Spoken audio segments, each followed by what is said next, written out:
केंद्र सरकारने LPG सिलेंडरच्या दरात पुन्हा एकदा 29 रुपयांनी वाढ केलेली आहे आणि गेल्या 3 महिन्यात ही वाढ 89 पर्यंत पोहोचलेली आहे आणि याची झळ कुठेतरी सामान्य नागरिकांना लागते आहे।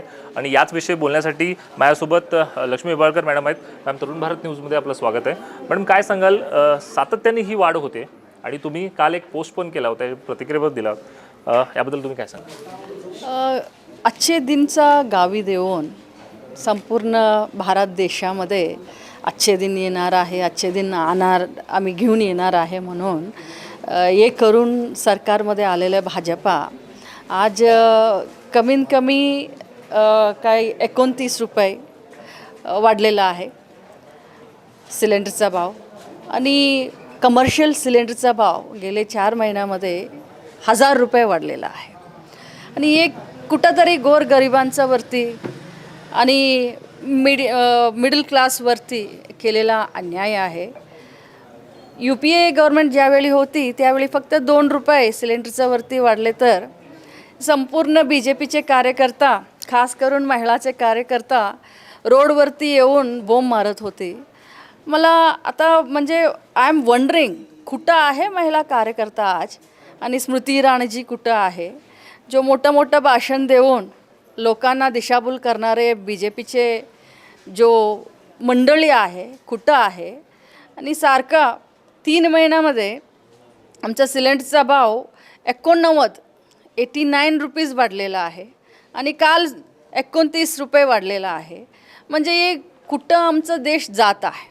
आणि रुपयाचा भाव डॉलरचा समोर रुपयाचा भाव किती कमी झालं, चांगल्या दिनचा घोषणा धराच राहिले। आणि ह्यांनी काय गावी दिले होते लोकांच्या समोर, हे सगळं आता लोकांच्या समोर आहे, सगळं ठप्प पडलेलं आहे। ह्यांच्या हाती काय पण होणार नाही, फक्त भाषणसाठी आणि हिंदू मुस्लिमसाठी हे चालत आहे आमचा पक्ष। याचा फटका कुठंतरी मॅडम गृहिणींना बसतोय आणि ह्यामुळे पूर्ण गणित कोलमडते, याविषयी तुमचं काय म्हटले तर केंद्र सरकारचा जो नीती आहे हे कंट्रोल करायला पाहिजे।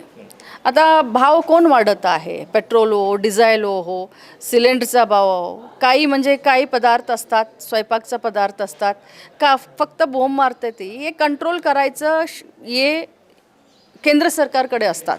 आणि केंद्र सरकार हे कंट्रोल केलेलं नाही आहे, फेल झालेलं आहे। ह्यांचा विदेशी नीती जो आम्ही म्हणत आहे, विदेशी नीती पण ह्यांचं चुकलेलं आहे।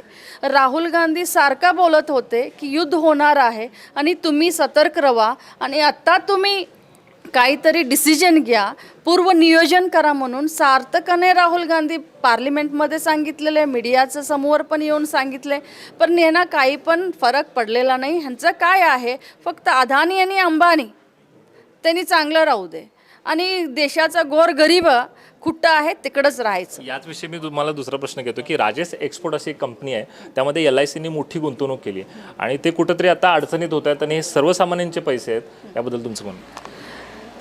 मला कळलं नाही तुमचा प्रश्न काय आहे। राजेश एक्सपोर्ट ही कंपनी आहे, त्यामध्ये LICने आपले जे पैसे आहेत ते गुंतवलेले आहेत संपूर्ण। मग आता कुठंतरी LIC डूब खात्याला जाते का आणि त्या LICमध्ये सामान्य नागरिकांचे पैसे आहेत, याबद्दल केंद्र सरकारची जे काही नीती आहे त्याबद्दल तुमचं म्हणणं? देखो, कधी 2014मध्ये भाजपचं सरकार देशामध्ये आले, त्यानंतर आमचा देशाचा जो मोठं कंपनी होता, गव्हर्नमेंटचा कंपनी, जसं रेल्वेचा असो, एअरपोर्टचा असो, या पोस्ट ऑफिस असो, LIC असो, BSNL असो, हे एक करून हे विकून दिले। कुणाच्यासाठी म्हटले तर अदानीला दिले काही कॉन्ट्रॅक्टमध्ये, अंबानीला दिले काही कॉन्ट्रॅक्टमध्ये, यहाँ तक की आमचं जो शिपिंग कॉर्पोरेशन ऑफ इंडिया, ये तक इन्होंने अदानी और अंबानी के नाम करके दिया। तो ये LICचा जो LICमध्ये पैसा कोण ठेवणार? गोरगरीब जो क्लर्क असतात, टीचर असतात, क्लास 1 ऑफिसर असतात, या असं माणूस जो नोकरी करून अपने पैसे अपने भविष्यासाठी जो ठेवलेले होते, आता हे LIC डुबत आहे म्हटले तर हे डायरेक्ट कुणाचा वरती अन्याय होतात म्हटलं तर आमच्या देशाचा जो मिडल क्लास नागरिक त्यांच्यावरती अन्याय होत आहे। आणि मी सांगायला इच्छितो की मोदी साहेबांना ना आँख आहे ना हृदय आहे. काही पण नाही आहे. फक्त बिझनेस करायला आणि पॉलिटिक्स करायला. माझा एकच आग्रह आहे आणि विनंती आहे, LIC मध्ये आमचं लोक जो पैसा ठेवलेला आहे त्यांचं काहीतरी करून तुम्ही ये डिसिजन. नक्कीच मॅडम, याच विषयी कुठं मोठं आंदोलन तुमच्याकडे होणार आहे किंवा काँग्रेसकडूनही असं सर्व मोठं आंदोलन? पुढच्या म्हणजे भविष्यामध्ये काही तर गरज आहे तर ती फक्त बेळगावसाठी संपूर्ण देशासाठी LIC मध्ये जी लोक पैसा ठेवलेला आहे त्यांना अन्याय व्हायला आम्ही देत नाही. त्याच्यासाठी आम्ही नाही, आमचं सर्वोच्च जो आमचे नायक लीडर आहे राहुल गांधी धरून खरगे साहेबांना धरून तिकडे कर्नाटक राज्यामध्ये सुद्धा जिल्हावार सुद्धा आम्ही प्रोटेस्ट करणार. ठीक आहे. पॉलिटिक्स प्रश्नाकडे वळतोय.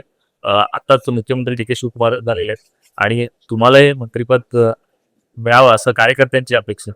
काय वाटतं पुढच्या या लिस्टमध्ये तुमचं नाव नाही?